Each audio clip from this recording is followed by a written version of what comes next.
दर्शकों, किए गए वायदे के अनुसार मैं पुनः उपस्थित हूँ एक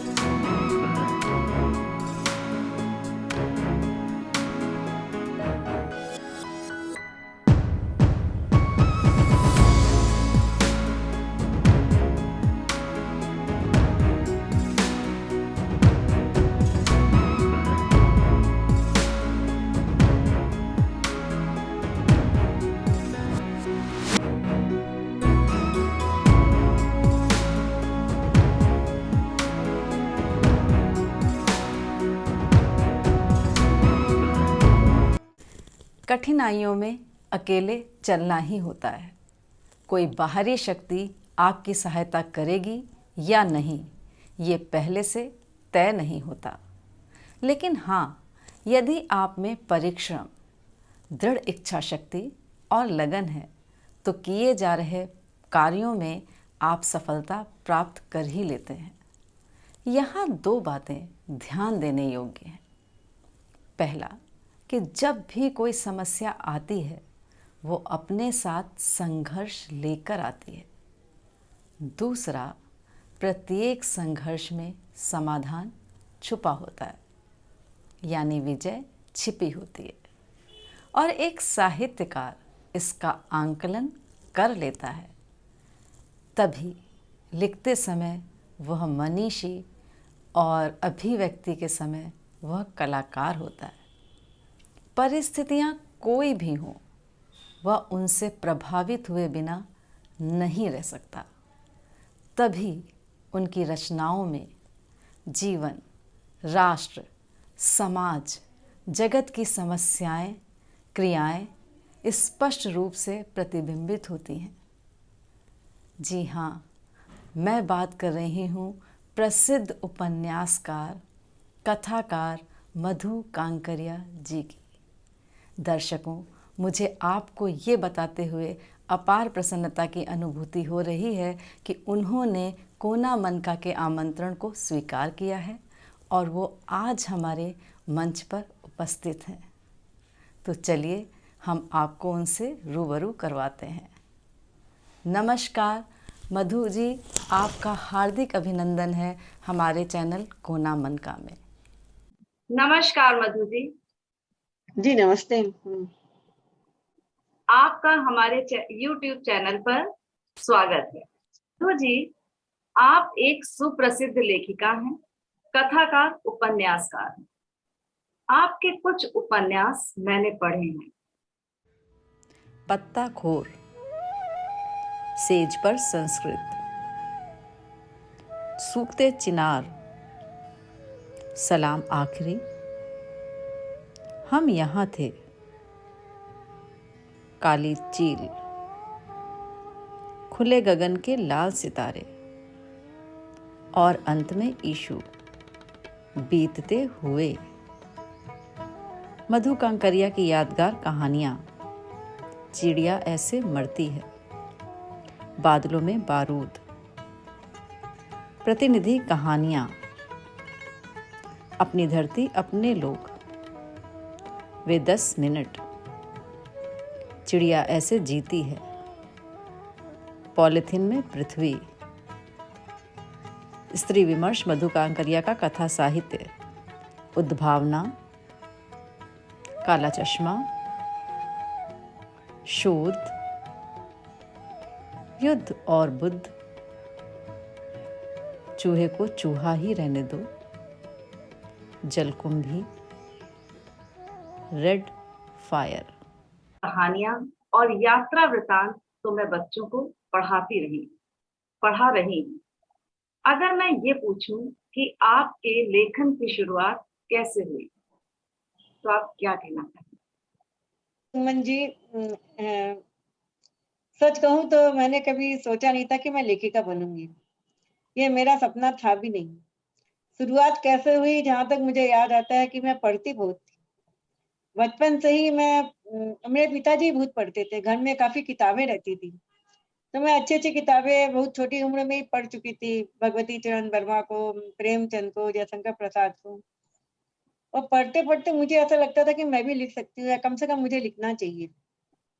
तो धीरे-धीरे पहले मैं अपने आस-पास के लोगों पर कहानियाँ लिखती, परिवार पर लिखती।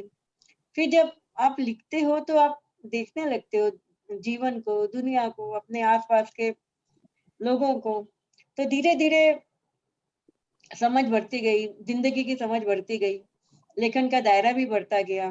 फिर धीरे-धीरे मैं छपने लगी और छपने लगी तो मुझे और भी अच्छा लगने लगा। फिर मैंने एक चीज़ और महसूस करी कि जब मैं लिखती हूँ तो मेरे भीतर की जो लहरें हैं वो सम पे आ जाती है। मेरा भीतर का मैं तनाव मुक्त हो जाती हूँ। मुझे एक अलग तरह का सुकून मिलता है। जिसे कहते हैं ना कि मैं एकदम विस्मित सब चीज़ भूल जाती हूँ। जीवन के तनाव, लेखन के तनाव, पढ़ाई के तनाव। तो फिर मुझे लगा कि लिखना एक थेरेपी की तरह है कि ये मुझे मुक्त करेगा जीवन की चिंताओं से, तनावों से, नकारात्मक सोच से। तो इस प्रकार धीरे-धीरे मैं लिखने लगी। फिर संयोग था कि मैं बहुत जल्दी ही मुझे प्रतिष्ठा मिल गई, अच्छी जगह छपने लगी। पत्र पत्रिकाओं में आपकी रचनाएं छपती रही हैं और हम लोग पढ़ते रहे हैं। और मधु जी, आपने सामाजिक समस्याओं पर बहुत लिखा है। कहते हैं कि जहां कहीं भी समस्याएं होती हैं, आप वहां समाधान के साथ उपस्थित होती हैं।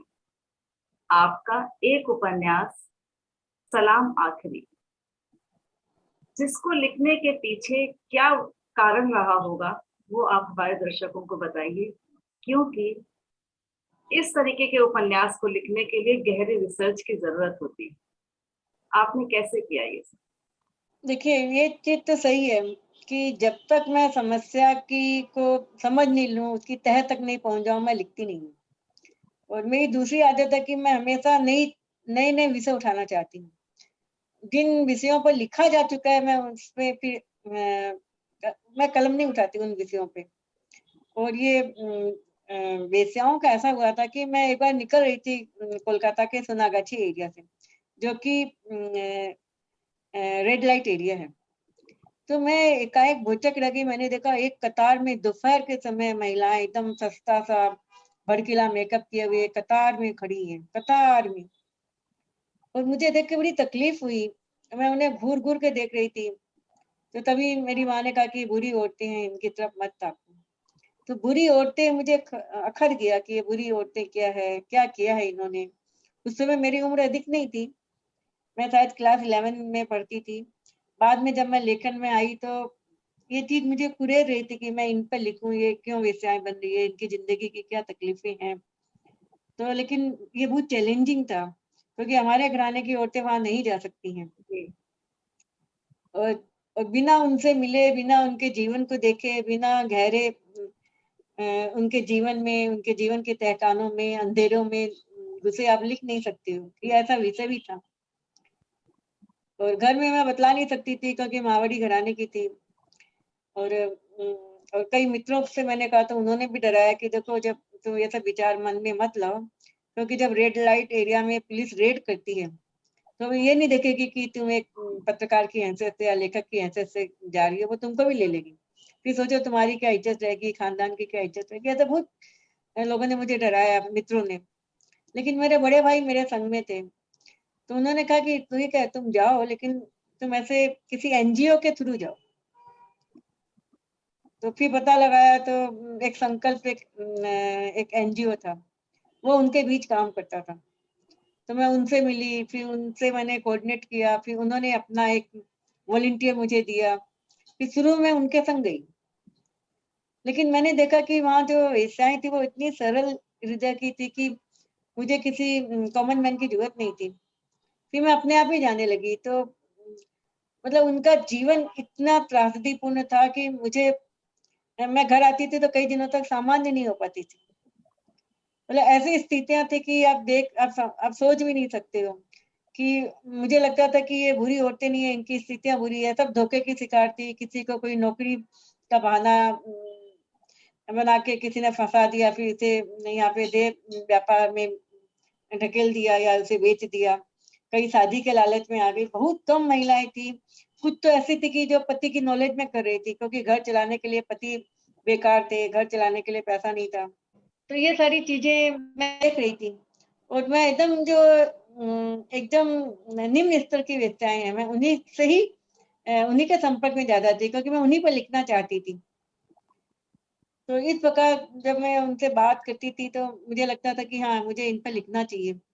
फिर धीरे धीरे उनसे मिलती गई, चीजें मिलती गई, और इस प्रकार एक उपन्यास की रूपरेखा बनी। सच आपने कहा है कि वेश्याओं का जो दुख है और तकलीफ है, और उससे भी कहीं ज्यादा उसे जानने के लिए आपका हिम्मत करना, साहस करके उनके उस रेड लाइट एरिया में जाना, बहुत ही कहना चाहिए कि बहुत बड़ा कदम था मधु जी। एक चीज मैं बतलाऊं, उससे भी ज्यादा समस्या आई जब मैं उपन्यास लिख रही थी। तो ये भी राजकमल ने छापा, लेकिन पहली बार उसने लौटा दिया कि जो आपकी लैंग्वेज है वो वेश्याओं की लैंग्वेज नहीं है। अच्छा। क्योंकि आप कितना भी, हाँ, क्योंकि वो जिस प्रकार से गाली गलौज की भाषा यूज करती है, तो मैं संकोच कर रही थी, मैं लिख नहीं पा रही थी। क्योंकि धीरे धीरे हम संस्कारों की कैंचुली उतारते हैं ना। जी। तो जब राजकमल ने एकदम लौटा दिया, तब मुझे लगा कि नहीं, तब फिर मैं खुल के उनकी भाषा में लिखने लगी। तो ये भी एक बहुत बड़ी समस्या थी मेरे लिए, क्योंकि जब कोलकाता में जब वेश्याएं थी वो बंगाली भाषा बोलती थी, और उपन्यास में हिंदी में लिख रही थी। तो उसको अच्छा। हिंदी में कन्वर्ट करना भी एक बहुत बड़ी समस्या थी मेरे लिए। लेकिन सब मिला मिलू के काम हो गया। हाँ, क्योंकि ये भी होगा मधु जी की जैसा वो बोलती है या जैसा उनका व्यवहार है, हूबहू पाठक के हृदय पे वही, उसका ही प्रभाव पड़े, है ना। जी इसलिए शायद जी। उन्होंने उनको ये लगा होगा कि ये भाषा बहुत ही सजी हुई है, और इसमें शायद उतना उपयुक्त नहीं बन पड़ेगा, या जो भी उनको महसूस हुआ होगा।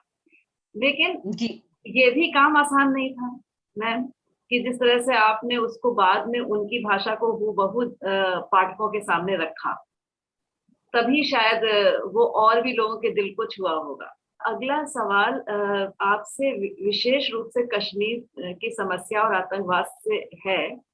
वो इसलिए है कि अभी जब हमने अपना ये चैनल बनाया, तो मैं एक कश्मीरी साहित्यकार से मिली, और उन्होंने निर्वासन की पीड़ा को भोगा है, और उस पर ही वो काफी साहित्य लिखते रहे हैं, कविताएं वगैरह लिखते रहे हैं। तो उन्होंने वहां की स्थिति से हमें अवगत कराया, और जब हमने आपको पढ़ा तो हमने ये जाना कि मतलब किस तरीके से वहां कश्मीर में आतंकवाद से जूझते कश्मीरी किस तरीके की कठिनाइयों का सामना करते। आपने सूखते चिनार में इसको बखूबी उकेरा है, उसके बारे में। देखिए, मेरे संग ये सुविधा थी कि मेरा अपना भतीजा कश्मीर में मेजर था, जिस समय मैं कश्मीर में गई थी, और वो आरआर पोस्टिंग में था। आरआर पोस्टिंग भारत सरकार की सबसे खतरनाक पोस्टिंग है। कश्मीर में यदि आपकी आरआर पोस्टिंग है तो सबसे खतरनाक पोस्टिंग है। उसमें चाहे आप डॉक्टर हो, चाहे इंजीनियर हो, चाहे कुछ भी हो, सबसे पहले आप एक सैनिक हो, और आपको कॉम्बिंग ऑपरेशन में जाना होगा। मतलब आपको एनकाउंटर करना हो, मुठभेड़ करना हो, जो मिलिटेंसी से दो चार होना हो, तो आपको भेजा जाएगा। उसके लिए ट्रेनिंग दी जाती है ऑफ कोर्स, लेकिन ये सबसे खतरनाक है। मतलब कि हमारे यहाँ, मेरा तो ये हाल था कि जब वो जाता तो मुझे लगता कि मैं वापस इसे देख पाऊंगी कि नहीं। तो जब कश्मीर के में इसकी पोस्टिंग हुई, तो जनरली वहां पे लोगों को आने नहीं देते हैं, रिश्तेदारों को, और यदि आने भी देते हैं तो 2-3 दिन के लिए ही, क्योंकि वो नॉन फैमिली स्टेशन होता है। लेकिन मेरे संग सौभाग्य क्या था कि जैसे ही मैं कश्मीर पहुंची, श्रीनगर, स्ट्राइक हो गई ट्रांसपोर्ट की। तो स्ट्राइक हो गई, वो आर्मी का बेस कैंप था, भूसन कैंप। तो जब स्ट्राइक हो गई तो उन्हें मुझे अलाउ करना पड़ा, तो मैं वहां 10-12 दिन तक रह गई, और वो आर्मी का बेस कैंप था। तो वहां पे मुझे, मतलब वहां पे इतनी स्ट्रिक्ट थी चीजें कि शाम को 7 बजे के बाद ब्लैकआउट हो जाता। और मैं भी यदि मान लीजिए कैंप से बाहर जाना चाहूँ तो 2 सैनिक मेरे संग, मतलब एक के हाथ में AK-47 रहती थी और मुझे लगता था अरे बाप रे बाप, जैसे दिन भर का माहौल से इस सब का मतलब कि मेरे दिमाग पे बहुत बुरा असर हुआ। मतलब ऐसा था कि एम्बुलेंस भी आती तो मुझे लगता कि मेरा भतीजा ही आ रहा है और मतलब मैं भुक्तभोगी हूँ।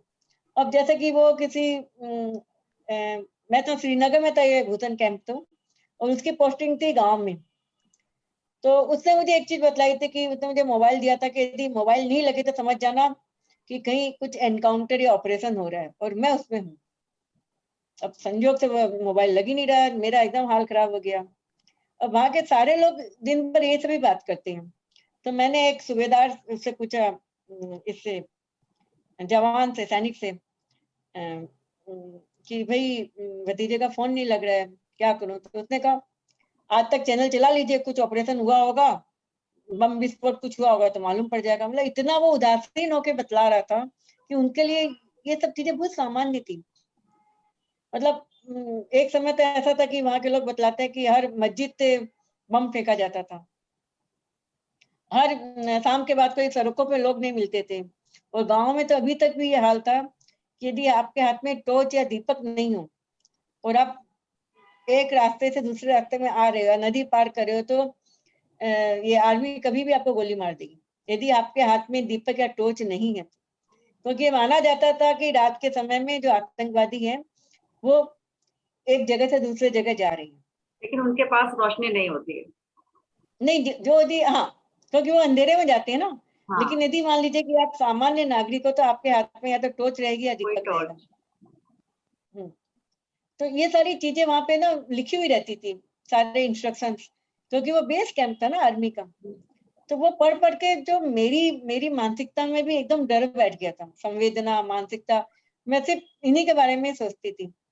और ऐसा था कि मैं नहीं, वहां पे जो भी मेजर्स हैं या जो भी वहां के आर्मी के लोग थे, उन सब के दिमाग में हमेशा 24 घंटा मिलिटेंसी रहती थी कि कभी भी अटैक हो सकता है।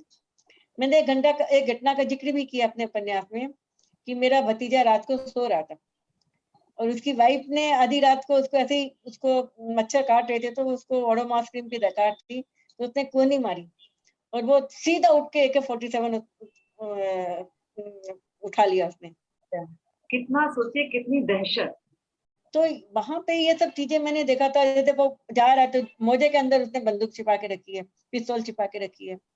एक बार ऐसा हुआ कि मैं एक मेजर के संग ही जा रही थी गाड़ी में, मतलब वो मेरा भतीजा नहीं था, उसका दोस्त था।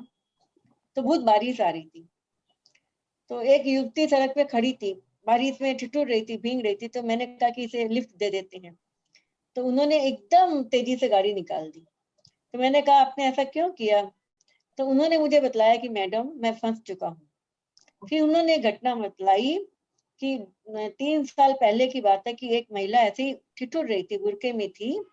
तो मैंने गाड़ी खोल के उसे बैठाया, हीटर जलाया और थोड़ी देर के बाद 20-25 मिनट के बाद वो महिला उतर गई।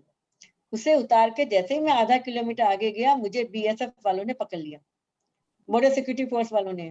और उन्होंने कहा कि जिस महिला को आपने उतारा है वो जैसमुद्दीन उस समय जेके जेके कोई आतंकवादी संगठन है, उसकी कमांडिंग अफसर थी। तो उसने कहा कि आपका तो भाग्य अच्छा था कि उसने आप कि वो सिविल ड्रेस में थे ना, जो मेजर थे, कि यदि उसे पता चल जाता था वो तो आप ही को खत्म कर देती। तो वहां पे इस प्रकार की चीजें आपको हर दिन सुनने को मिलेगी। कभी भी मतलब ग्रेनेड चलना तो मामूली बात था। तो वो सारी चीजें जब तक मैं वहां थी भूसन कैंप में श्रीनगर में, तब तक मैं अपनी आंखों से देख रही थी कि कितना खतरे में मतलब हमारे जवान हैं। और कश्मीर की सुंदरता उन्हें मोहती नहीं थी, क्योंकि उनके दिमाग में हमेशा बारूद, मिलिटेंसी, बम विस्फोट, ये सारी चीजें। मतलब एक बार तो ऐसा हुआ कि हम जिस जगह से गुजर रहे थे, घंटे भर बाद ही खबर आई कि वहां बम विस्फोट हुआ था।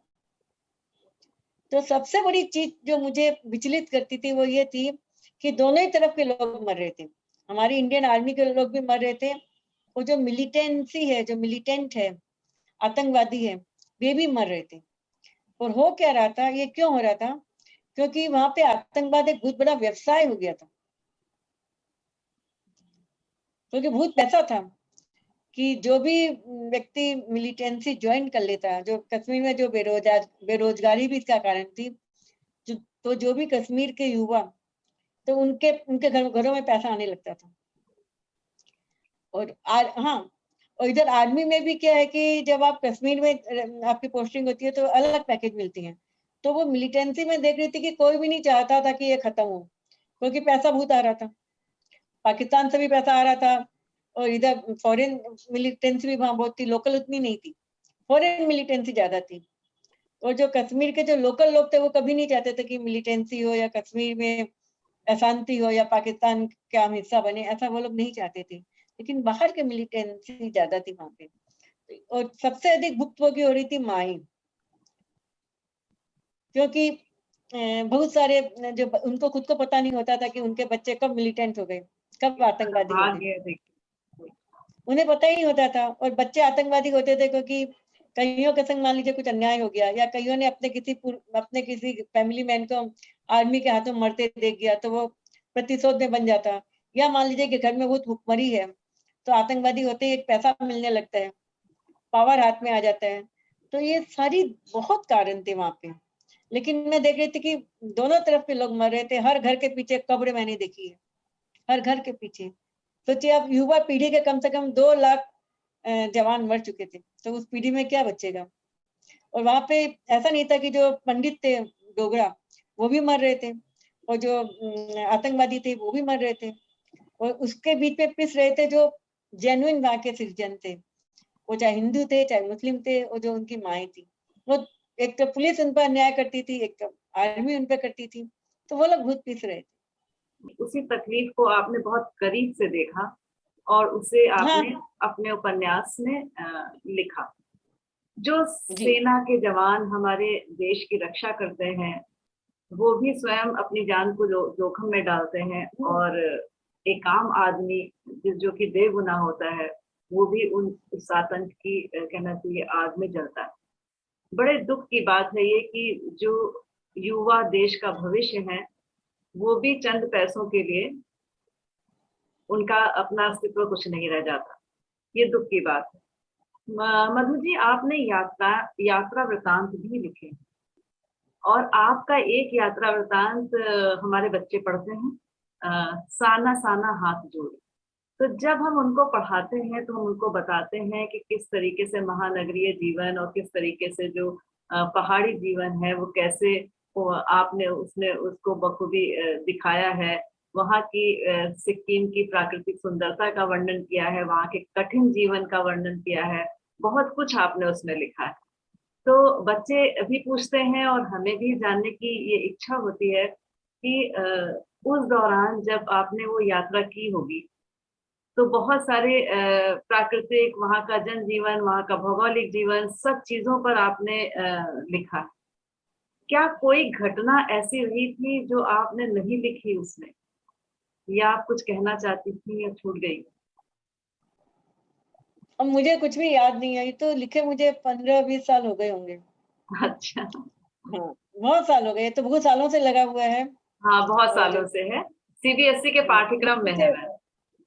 राइट, मुझे बस इतना ध्यान है कि एक तक तो वहां की जो सुंदरता थी वो इतनी अधिक थी कि मैं मुग्ध थी, बल्कि मैं सहन हाँ नहीं कर पाई थी, मेरी आंखों में आंसू आ गए थे, हाँ, आपने लिखा इतना था सौंदर्य। अतीन्द्रियता से परे, है हाँ, ना? है हाँ ना।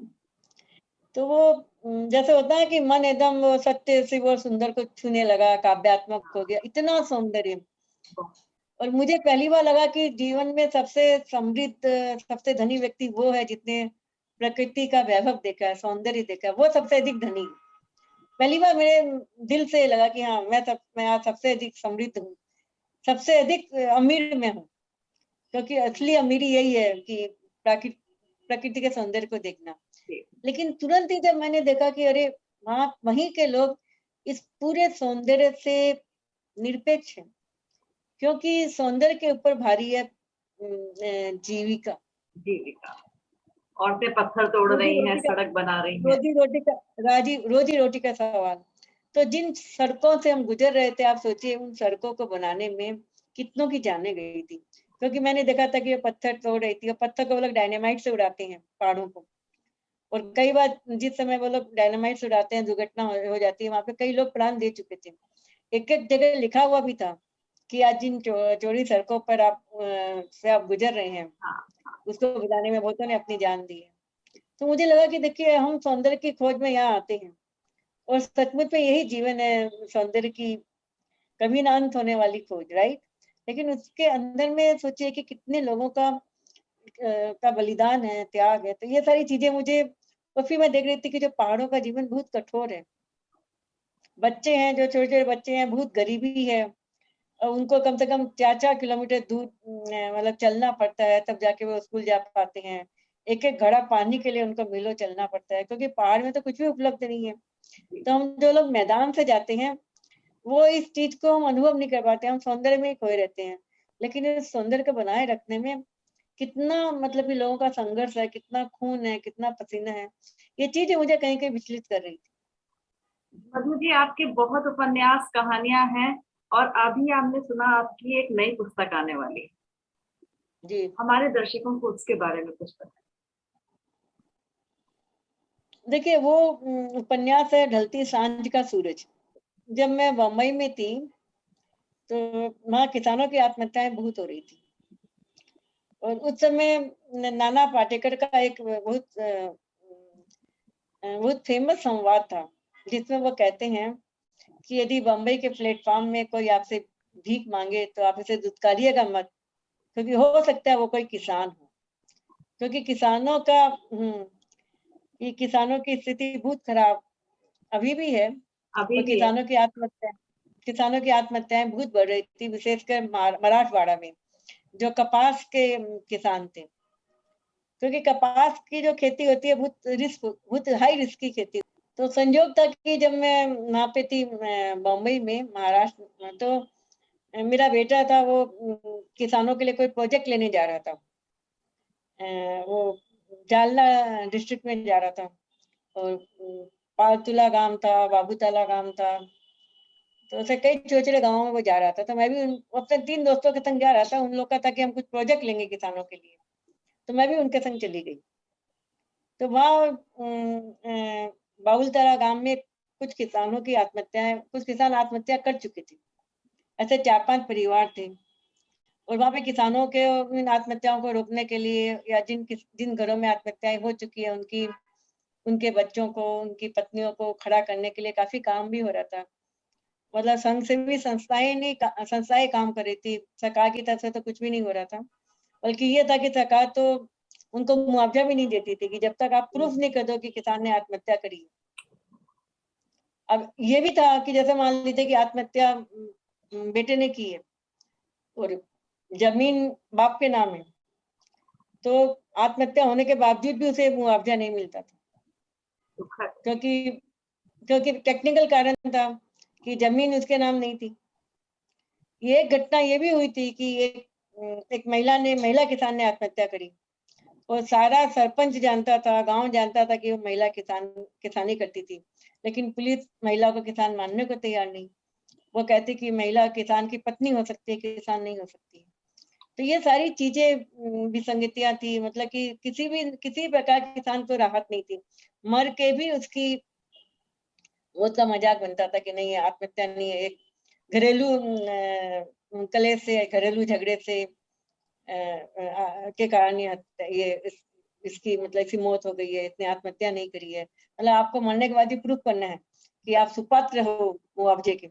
आप सोच सकते हैं कि एक घर में आत्महत्या हुई थी सिर्फ 37,000 रुपये के लिए। किसान ने 37,000 रुपया बैंक ऑफ महाराष्ट्र से लोन लिया था। और होता क्या कि देखिए, किसान बहुत स्वाभिमानी होता है, और मैंने ये भी वहां पे समझा कि वो कभी भी असफलता से नहीं हारता है। उसमें जज्बा होता है, जीवट होता है। एक बार फसल खराब हुई, दोबारा कर लेगा। लेकिन वो कब हारता है? जब उसे लगता है कि सिस्टम में मैं कुछ नहीं कर पाऊंगा।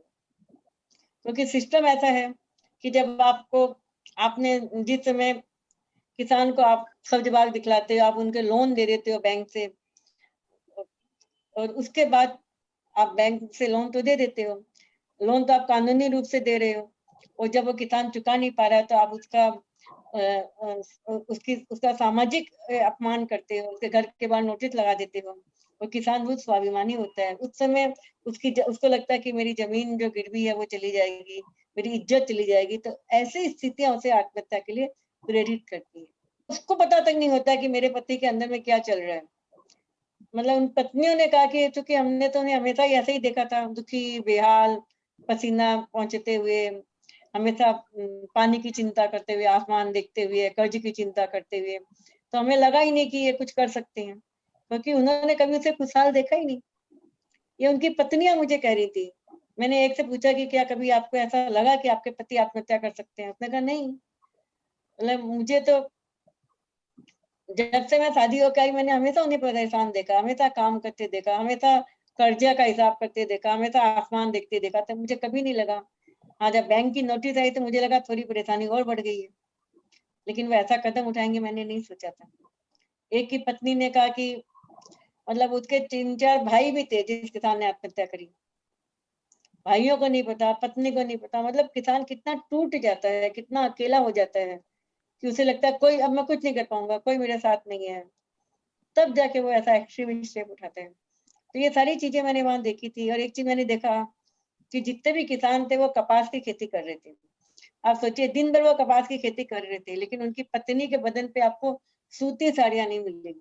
तो सारी जिंदगी कपास की खेती कर रहा है, उसकी पत्नी के बदन पे सूती साड़ी नहीं है, वो सस्ती पॉलिएस्टर की साड़ियां पहनती है। तो वो स्थिति सामने ही दिख रही थी। और एक घर में तो 2-2 आत्महत्याएं हुई थी, पति ने भी कर लिया और पुत्र ने भी कर लिया था। ये वो भी दोनों आत्महत्या ही मैंने देखी थी, और आत्महत्या नहीं देखी थी, उसकी पत्नी से मैं मिली थी। तो ये सारी घटनाएं थी जिन्होंने मुझे प्रेरित किया था। और ढलती सांझ का सूरज इन्हीं किसानों की आत्महत्याओं के ऊपर, किसानी जीवन के ऊपर आप कह सकते हो है। बड़े दुर्भाग्य की बात है, जो अन्न उपजाता है, अन्नदाता है, उसकी ही ये स्थिति है देश में। और ये समस्या का अंत नहीं हुआ है। किसान आज भी आत्महत्या कर रहे हैं, किसानों की स्थिति आज भी बद से बदतर होती चली जा रही है। लेकिन एक लेखक की कलम से, एक लेखिका की कलम से ही ये आवाज उठेगी और कई करोड़ों पाठकों तक पहुंचेगी और वो लोग मर्म को समझेंगे। मधु जी, समय कम है, इसलिए हम सीधे आते हैं और आपसे सम्मानों की बात करते हैं, क्योंकि आपकी उपलब्धियों को गिनाना स्वयं चिराग को रोशनी दिखाने जैसा होगा। और आज ही मैंने पढ़ा फेसबुक पर कि बिरला फाउंडेशन की ओर से आपको प्रतिष्ठित एक बिहारी पुरस्कार से सम्मानित किए जाने की घोषणा हुई है। कैसे देखती हैं अपने सम्मानों को? सम्मान से आपको थोड़ी मान्यता तो मिलती है, क्योंकि देखिए हर लेखक चाहता है कि उसकी आवाज लोगों तक पहुंचे,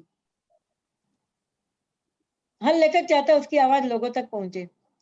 तो सम्मान से ये नहीं होता है कि मैं तो जो थी वही लेखिका हूँ, और ना मेरे समर्पण में कोई अंतर आने वाला है, क्योंकि मैं लेखन के प्रति समर्पित हूँ। लेकिन बस होता क्या है कि लोगों की नजर में थोड़ा आप लगता है कि हाँ आप शायद अच्छा लिख रहे होगे, इसलिए सम्मान दिया गया, लेकिन जबकि ऐसा नहीं होता है। तो आप ये कह सकते हो कि हाँ, एक इच्छा पूरी होती है कि हमारी बात लोगों तक पहुंचेगी शायद। ये भी तो होता है कि शायद हमारी जिम्मेदारी और बढ़ जाती हो, क्योंकि आपकी कलम ने बहुत सारी समस्याओं को इस तरीके से लोगों के सामने रखा है कि एक पैराग्राफ पढ़ने के बाद लगा कि नहीं, पूरा उपन्यास जब तक नहीं पढ़ा जाएगा तब तक बातचीत नहीं हो पाएगी। और जैसे जैसे हम पढ़ते चले जाते हैं वैसे वैसे उसमें परत दर परत, कहना चाहिए, हर चीजें खुलती चली जाती हैं, एक आईने की तरह वो साफ होता चला जाता है। तो ये एक बहुत अच्छा लगता है कि बहुत सारे लेखन हमने ऐसे भी पढ़े, कहानियां ऐसी भी पढ़ी जिनको पढ़ तो लिया लेकिन समझने में 2 दिन लग गए। तो ये एक बहुत बड़ी उपलब्धि होती है एक लेखक की कि चाहे उसे कोई सामान्य व्यक्ति भी पढ़े जिसने की बहुत ज्यादा पढ़ाई नहीं की है, और वो उनकी कही गई बात को अच्छी तरीके से समझ सके। चलते चलते मधु जी, मैं ये जरूर जानना चाहूंगी कि सभी लोग लिख रहे हैं अब और सोशल मीडिया पर बहुत सक्रिय हैं, कुछ ना कुछ लिख रहे हैं। तो ये जो नवोदित लेखक हैं, उनके लिए आप कुछ कहें, जो नई कहानियां लिखना चाह रहे हैं उनके लिए कुछ कहें कि वो क्या करें, कैसे लिखें। कुछ तो आपसे प्रेरणा लेंगे, कुछ वो अपनी समझ से लिखते हैं। तो एक अच्छे लेखन और एक का में क्या होना चाहिए, उनके लिए कोई संदेश? देखिए, सबसे पहले तो मैं ये कहूंगी कि पहले आप अपना कैरियर बनाइए, पहले आप ठोस भूमि पर खड़े हो जाइए, क्योंकि लेखन से आपको कुछ मिलने वाला नहीं है, जीविका आपको नहीं मिलेगी, जीवन चाहे मिल जाए। तो सबसे पहले आप जीविका के लिए कोई काम कीजिए, फिर उसके बाद आप देखिए कि यदि आपको लगता है कि बिना लिखे आप मुक्त नहीं हो सकते हो, या बिना लिखे आपको चैन नहीं मिलेगा, तभी आपको लिखने में आना चाहिए। ये चीज आप ही बेहतर समझ सकते हो। अब जैसे मैं, मेरे संग था कि जब मैं लिखती तो मुझे लगता कि हाँ, मैं थोड़ी मुक्त हो गई हूँ, मुझे थोड़ा सुकून मिल गया है। लेकिन आपने ये बहुत अच्छी बात बताई कि लिखने से लिखिए आप, लेकिन लिखने से पहले अपनी जीविका का इंतजाम जरूर करिए। क्योंकि आप ये जी अगर सोचते हैं कि लेखन से आप बहुत कुछ पैसा धन कमाने वाले हैं इसलिए आप लिख रहे हैं, तो उससे पहले आपको मेहनत करनी होगी और अपने लिए सोचना होगा। लाइन में कहूंगी कि लेखन आपको जीवन दे सकते हैं, जीविका नहीं दे सकते। लेकिन ये है कि इस मकसद से लिखना, ये बात आपने बहुत अच्छी बताई है कि हम पहले से ये सुनना सोच लें कि नहीं, हम लिख रहे हैं तो मुझे पैसा ही अभी मिलने वाला है या यही मेरी रोजी रोटी का साधन होगा। ये हमें नहीं सोचना चाहिए, क्योंकि मैं ऐसे बहुत लोगों से मिली हूँ और अभी भी मेरे ही विद्यालय में ऐसे बच्चे हैं जो ये कहते हैं कि हम लेखन को ही अपना जो है करियर बनाना चाहते हैं, हम लेखक नहीं बनना नहीं, चाहते हैं, हम लेखक बनना चाहते हैं। तो उनके लिए क्या कहेंगी कि वो भी पहले कोई काम तलाशें अपनी रुचि का? एकदम एक आपके पैरों की नीचे की जमीन ठोस होनी चाहिए, फिर उसके बाद आप लेखन में आइए। क्योंकि आजकल लेखन में एक चीज और जरूरी है, निर्भीकता। अब जैसे अब मैं लिख रही हूँ, तो मुझे सरकारी नीतियों की, जो जन विरोधी उनके निर्णय है सरकारों के, उसके विरोध में लिखना पड़ता है ना, जब मैं किसानों की आत्महत्या के बारे में लिख रही हूँ। और यदि मान लीजिए मैं सरकारी नौकरी में होती, तो मैं ये रिस्क नहीं ले सकती थी। तो इसलिए भी जरूरी है ना कि एक निर्भीकता आपको कब आएगी, जब आपको लगेगा कि हाँ, मेरे नीचे की जमीन तो ठोस है, कि कम से कम मैं जीविका के लिए अपने लेखन पर निर्भर नहीं हूँ। क्योंकि जब मैं जन नीतियों के विरोध में, सरकार के विरोध में लिखूंगी, तो हमेशा एक खतरा रहता है ना। अब देखिए, बहुत सारे लेखकों का आपने देखा होगा, सुना होगा, कुलवर्गी थे, गोविंद पंसारे थे, उन सबकी हत्याएं हो गई। क्यों हुई थी? क्योंकि वो कोई कुरीतियों के विरुद्ध में लिख रहा था, कोई कुप्रथाओं के विरोध में लिख रहा था, कोई अंधविश्वास के विरोध में लिख रहा था। तो जब आप कोई बड़ी चीज लिखते हो, सामाजिक सुधार को ध्यान में रखते हुए, तब क्या होगा कि सरकारें कभी नहीं चाहेगी, सत्ता कभी नहीं चाहेगी कि लेखक लोगों को जागरूक बनाए, कि लेखक लोगों के अंदर से जो सांप्रदायिकता की भावना है, उसको दूर करे। सरकारें कभी नहीं चाहेगी, सत्ता कभी नहीं चाहेगी कि लोग मिलजुल के रहें। वो हमेशा हिंदू मुस्लिम ही खेलेंगी, वह गाय गोबर की राजनीति करेगी। और जब लेखन ये सब चीजें लेकर के बीड़ा उठाता है कि हम अंधविश्वासों को, सामाजिक कुरीतियों को, हिंदू मुस्लिम भेदभाव को दूर करेंगे, तो वो सत्ता की आंख में खटकता है। बिल्कुल सही कहा। ये भी है कि आप निर्भीक होकर लिखो, उसके लिए जरूरी है कि आप कम से कम आत्मनिर्भर रहो। कह रही हैं निर्भीक लेखन होना चाहिए। और आपने काफी यात्राएं करी हैं, देश विदेश की यात्राएं करी हैं, और हर कहना चाहिए कि हर विषय पर आपने अपनी लेखनी चलाई है और आपने हर समस्याओं को बहुत करीब से देखा है। इसी वजह से शायद एक सच्चा लेखन हम कह सकते हैं आपकी रचनाओं में हमें पढ़ने को मिलता है। चाहे आपने बांग्लादेश की गरीबी देखी हो, चाहे कश्मीर का आतंकवाद पर लिखा हो या नक्सलवाद पर लिखा हो, आपने बहुत लिखा और खुल कर लिखा, जिसे कहना चाहिए। इसलिए ये हमारे स्टूडेंट्स के लिए एक बहुत अच्छी राय होगी कि अगर वो लेखक बनना चाहते हैं तो शौक से बने, लेकिन अपने धरातल को, जिस जमीन पर वो खड़े हैं, उसे वो पहले पुख्ता कर लें, उसे वो पहले मजबूत कर लें। क्योंकि लेखन से उनको जीविकोपार्जन होगा, ये कोई जरूरी नहीं। हो सकता है, लेकिन ये नहीं है कि ये कोई जरूरी होगा, क्योंकि लेखक जितना ईमानदार होगा उतना ही उसके रास्ते मुश्किलों भरे होंगे, उतने ही उसके रास्ते में रुकावटें होंगी। मधु जी, चलते चलते बांग्लादेश के बारे में भी कुछ बता दें, क्योंकि आपका काफी लगाव रहा है बांग्लादेश से।